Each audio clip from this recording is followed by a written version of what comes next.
பாத்தீங்கன்னா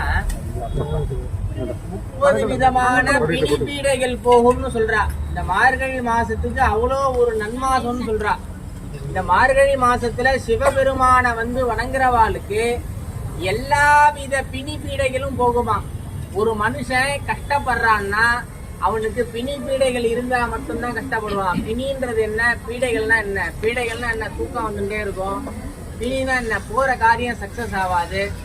இதெல்லாம் இப்படி எப்படி இருக்கும் அப்படின்னா, இந்த வருஷத்துல வரக்கூடிய 12 மாசத்துல இந்த மார்கழி மாசத்துக்கு மட்டும் தோஷங்களை நீங்க செய்யக்கூடிய அனுக்கிரகம் பெற்ற மாசம் இந்த மார்கழி மாசம். ஆகையால இந்த மார்கழி மாசத்துல பிரதோஷம், அதாவது பிரதோஷம்னாலே பிறர் தோஷத்தை கழிக்கும் நாள் பிரதோஷம். அதை சேர்த்து சொன்னா பிரதோஷம், பிரிச்சு சொன்னா பிறர் தோஷத்தை கழிக்கும் நன்னாள் பிரதோஷம். ஆகையால சாதாரணமா பிரதோஷம்னாலே பிறர் தோஷத்தை கழிக்கும், நம்மளுடைய தோஷங்கள்லாம் கழியக்கூடிய நாள் தான் இந்த பிரதோஷம். அதுலயும் இந்த மார்கழி மாசத்துல வரக்கூடிய பிரதோஷம் அவ்வளோ ஒரு அமோகமான பிரதோஷம். ஏன்னா இந்த மார்கழி மாசமே பிணிபீடைகள் போகக்கூடிய நாள் மாசம்.